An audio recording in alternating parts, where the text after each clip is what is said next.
ચાલો ધોરણ બીજા વાળાને ગણિતમાં છે ચાલો શણગારીએ છઠ્ઠો પાઠ છે. એમાં આપણે એક પ્રવૃત્તિ છે સરવાળા અને બાદબાકીનો પિરામિડ. બરાબર, આવી રીતે આપણને ચોપડીમાં આપેલું છે. તો હવે આ જે સરવાળાનો જે પિરામિડ છે એમાં જે તીર લગાવેલા છે, અમુક સંખ્યા લખેલી છે અને તીર લગાવેલા છે અને ખાના દોરેલા છે. બરાબર, અને નીચે જે છે પિરામિડ છે એ બાદબાકીનો છે. એની જે તીર કેવા છે? નીચેની બાજુ છે અને સરવાળામાં કેવા છે? ઉપરની બાજુ.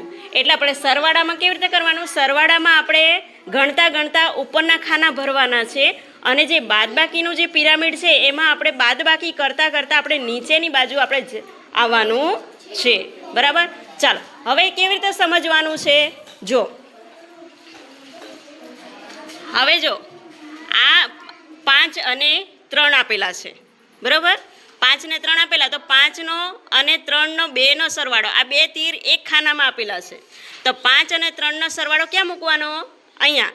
પછી આપ્યું છે પાછું 3નું તીર, 3માં 2 તીર છે, એક આ બાજુ અને એક આ બાજુ છે. તો 3ને પાછું કોની સાથે સરવાળો કરવાનો છે? 6 સાથે. એટલે 3 અને 6નો સરવાળો ક્યાં થશે? આ ખાનામાં. બરાબર, પછી 6નો પણ આપણને આપેલું છે, બે તીર આપેલા છે, એક આ બાજુ પણ ગણતરી કરવાની અને 6ની ગણતરી આ ખાનામાં પણ કરવાની છે. તો 6 અને કોનો સરવાળો થશે? 8નો. એનો જવાબ ક્યાં મૂકશું? અહીંયા. બરાબર, હવે પછી શું કરવાનું છે કે આ જે તીર લગાવેલા છે, આ તીર, એ તીર પ્રમાણે જ આપણે જવાબ ભરતા ભરતા ઉપર જવાનું છે. બરાબર, ચાલો હવે આપણે ગણતરી ચાલો 5 અને 3નો સરવાળો કેટલો થશે? 8. ચાલો લખવા જાઓ. આલે 5 અને 3નો સરવાળો. સરસ.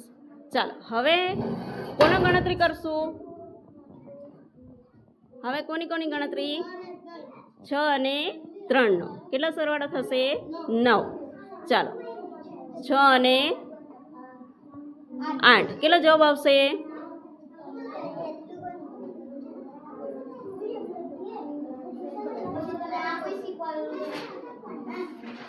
14. સરસ. અને 9નો સરવાળો 17. ચાલો 9 અને 14નો સરવાળો. 14 મોટી સંખ્યા લઈ લો એટલે 14 પછીના 9 ગણી દો 15થી.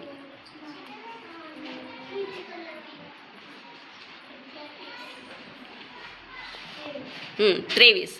ચાલો હવે કેવી રીતે? ચાલો 17 અને 23નો સરવાળો 40. સરસ. ચાલો હવે બીજું પિરામિડ. ચાલો બીજા પિરામિડમાં કેવી રીતે કરવાનું છે? 6 અને 4નો સરવાળો છે. ચાલો હર્ષ. ચાલો પહેલા 6 અને 4નો સરવાળો આપણે 10 આપી દીધો છે. બરાબર ને? ચાલો હવે 11 છે. હવે 11ને આપણે છૂટા પાડવાના છે. હવે શું કરવું પડશે? અહીંયા તો કોઈ આપ્યું નથી, ડાયરેક્ટ જવાબ આપી દીધો છે. તો શું કરશું? 11ને આપણે બે ખાનામાં ભેગા એવી રીતે છૂટા પાડવાના કે તેનો જે 2નો સરવાળો 11 થાય.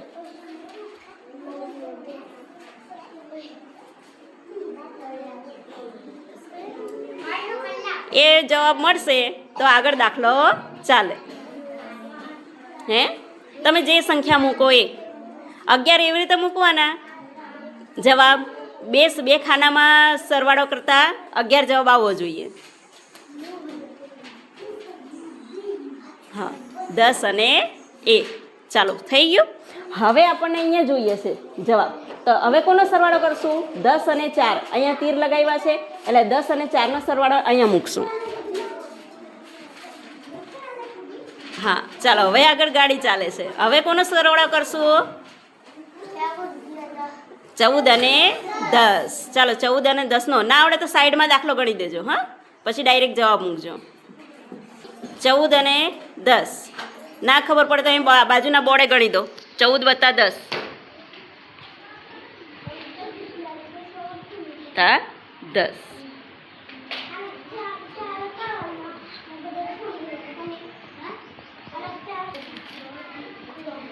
ચાર અને 2. કેટલો જવાબ આવ્યો? 24. ક્યાં લખશું? એ તો 11 વાળું છે. હા, આ બાજુ ટેબલ એમ ખસેડી દે. બસ 24. ચાલો એવી રીતે હવે કોનો સરવાળો કરશું? 14 અને 11નો. ચાલો 14 વત્તા 11.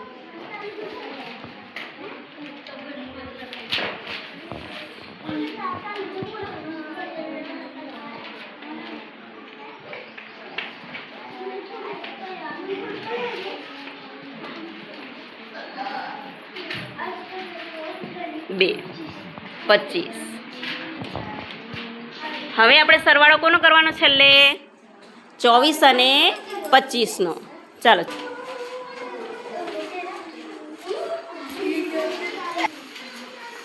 હા એટલે આપણો છેલ્લો જવાબ કેટલો થયો?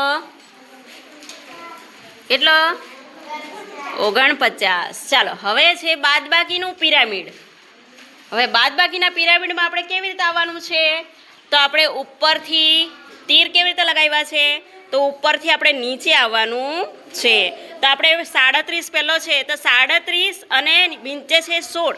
તો બાદબાકી કીધું છે તો 37માંથી 16 બાદ કરવાના.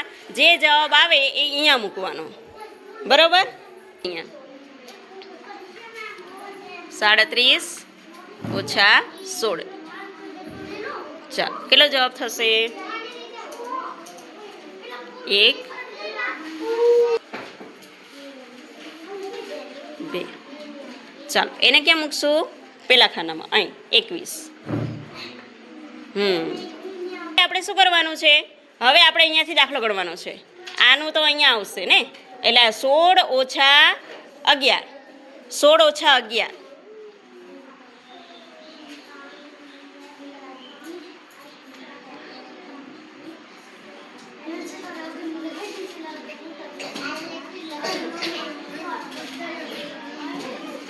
ચાલો જવાબ કેટલો થયો?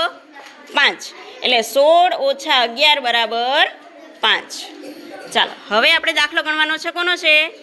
એમ તીર લગાવ્યું એટલે 21નો કોની સાથે બાદબાકી કરવાની? 11 સાથે. ચાલો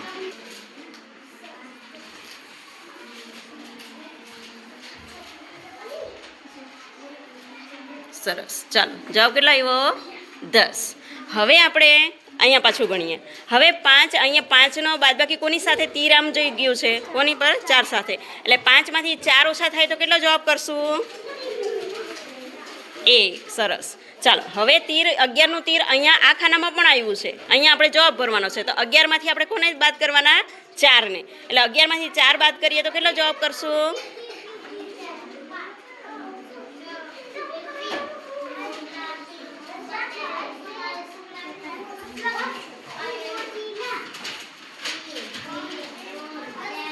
7. કેટલા થશે? 7. એટલે આપણને 10નો જવાબ મળી ગયો. તો કેટલા થાય?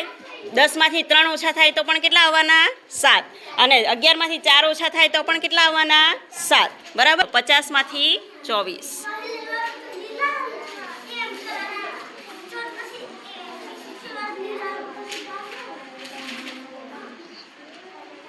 ચાલો શૂન્યમાંથી 4 ના જાય એટલે આપણે શું કરશું? હે રાજેશ્વરી? શૂન્યમાંથી 4 ના જાય તો 10 લેવાનો. 10 વાળો દાખલો થયો. હા 10 અને ઉપર મૂકો 5 પર. 5 પર કેટલા મૂકશું? 4. હા હવે 10માંથી 4 ઓછા કરો.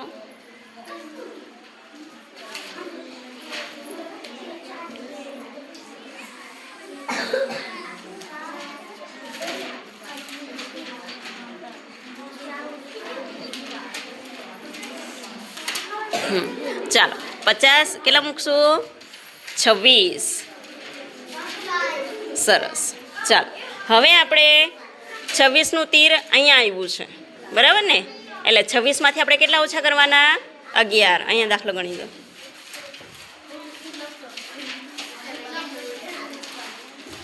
નિશાની કરો. 11.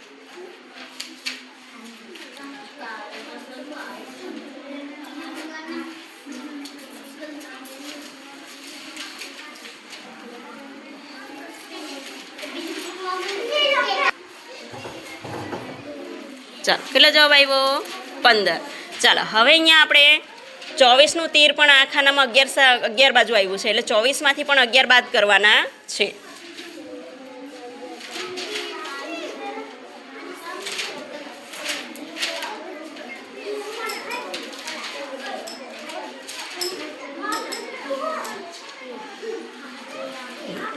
ચાલો એનો જવાબ 13. ચાલો હવે આપણને અહીંયા જોઈએ તો 15માંથી આપણને 15ના ખાનામાંથી તીર કોના બાજુ આવ્યું છે? 9 બાજુ. એટલે 15માંથી આપણે 9 ઓછા કરવાના છે. 15 લીટીમાંથી 9 ઓછા કરી નાખો.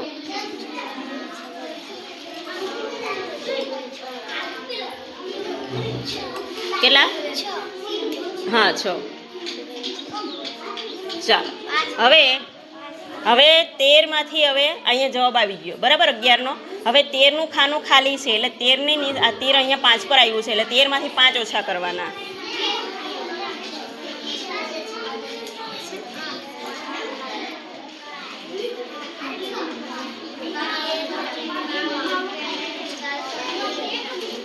આઠ. ચાલો